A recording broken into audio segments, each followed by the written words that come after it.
Z online class চ্যানেলে তোমাদের সকলকে স্বাগত। আমি যে নদীর কাজ শুরু করেছিলাম, নদীর কাজ সম্পর্কে আলোচনা, সে আলোচনার প্রথমে সে আলোচনাতে আমি নদীর ক্ষয় কাজ সম্পর্কে আগের ভিডিওতে আলোচনা করেছি। আজকে বহন কাজ সম্পর্কে আলোচনা করব। নদীর কাজের মধ্যে একটি অংশ হচ্ছে বহন কাজ। এই বহন প্রক্রিয়াটা অর্থাৎ বহন কাজটা কি কি ভাবে করে থাকে সেটা আমরা জানবো আজকে। প্রথম প্রক্রিয়া হচ্ছে দ্রবণ প্রক্রিয়া।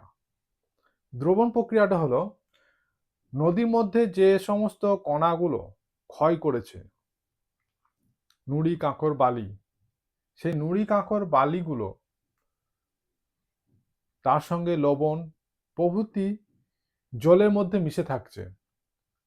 আর সেই মিশ্রিত জল সেই দ্রবণের মাধ্যমে সেই দ্রবণটা কি হয়, নদীর সঙ্গে প্রবাহিত হয়। নদীর যেদিকে যায় সেদিকে বয়, সেদিকে প্রবাহিত হয়ে চলে যায়। অর্থাৎ নদীর জলের সঙ্গে যে সমস্ত কণাগুলি মিশ্রণ অবস্থায় প্রবাহিত হয়, সেই প্রবাহটাকে, সেই বহনটাকে বলা হচ্ছে দ্রবণ প্রক্রিয়া। সেখানে নুড়ি কাঁকড়ও থাকবে এবং লবণ কণাও থাকবে, চুন জাতীয় উপাদানও থাকবে। সমস্ত বিষয় যখন জলের সঙ্গে প্রবাহিত হয় তখন মিশ্রিত অবস্থায়, তখন সেটাকে বলা হয় দ্রবণ প্রক্রিয়া। এবার ভাসমান প্রক্রিয়াতে আসি। ভাসমান প্রক্রিয়াটা কি?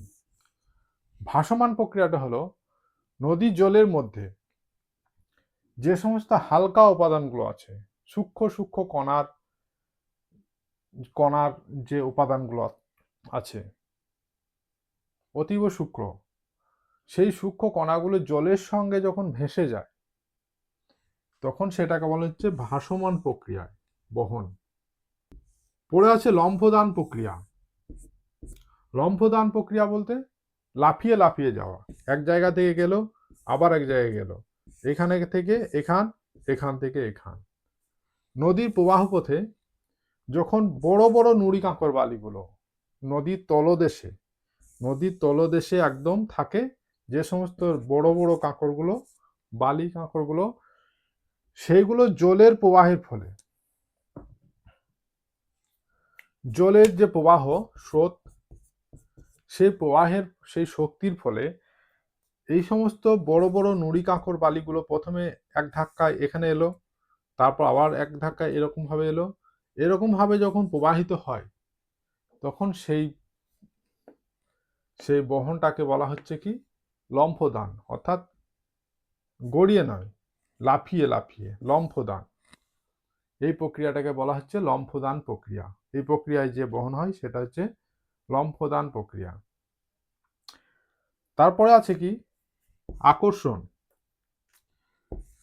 আকর্ষণ প্রক্রিয়া। আকর্ষণ মানে কি টান। যখন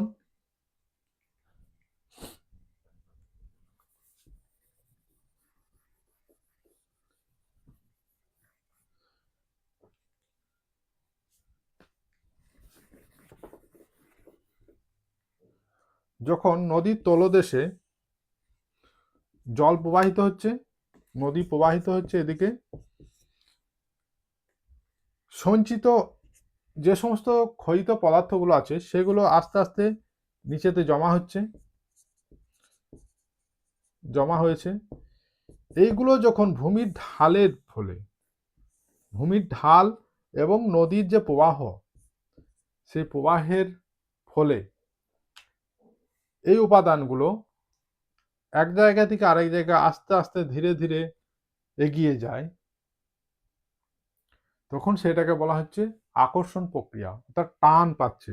এই যে একটা ঢাল, এই মধ্যাকর্ষণ একটা টান, সেই টান প্লাস জলের একটা গতি, এই দুইয়ের ফলে যখন এক জায়গা থেকে আরেক জায়গা এগিয়ে যাচ্ছে তখন সেই প্রবাহ, সেই বহনটাকে বলা হচ্ছে আকর্ষণ প্রক্রিয়ায় বহন।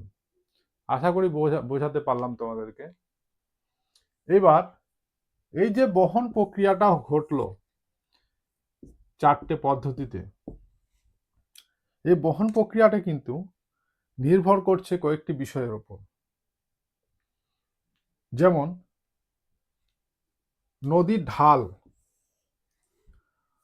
নদীর ঢাল যদি বেশি হয়, অর্থাৎ উৎস থেকে মোহনায় যদি ঢাল বেশি হয়, তাহলে তার বহন ক্ষমতা বেশি হবে। নদীর মধ্যে জলের পরিমাণ যদি বেশি হয়, নদীর মধ্যে জলের পরিমাণ যদি বেশি হয়, তাহলে বহন ক্ষমতা বেশি হবে। আবার নদীর গতিবেগ যদি বেশি হয়, তাহলেও বহন ক্ষমতা বেশি হবে। আর কি হবে? নদীর মধ্যে, জলের মধ্যে দ্রবণের পরিমাণ, অর্থাৎ নদীর মধ্যে বাহিত উপাদানের পরিমাণ যদি বেশি হয়, তাহলে বহন কাজটা বেশি হবে। তাহলে আজকে আমরা বহন কাজ সম্পর্কে ধারণা পেলাম। এখন আমরা আসব এবার সঞ্চয় কাজ। সঞ্চয় কাজে বেশি কিছু প্রক্রিয়া নেই তোমাদের সিলেবাসে, তাই এই বাহিত পদার্থগুলো নদী তো উৎস থেকে মোহনায় এসে মিলিত হয়। মোহনায় যখন মিলিত হয় তখন এর গতিবেগ কমে যায়। তিনটে গতি আছে, একটা উচ্চ গতি, মধ্য গতি এবং নিম্ন গতি।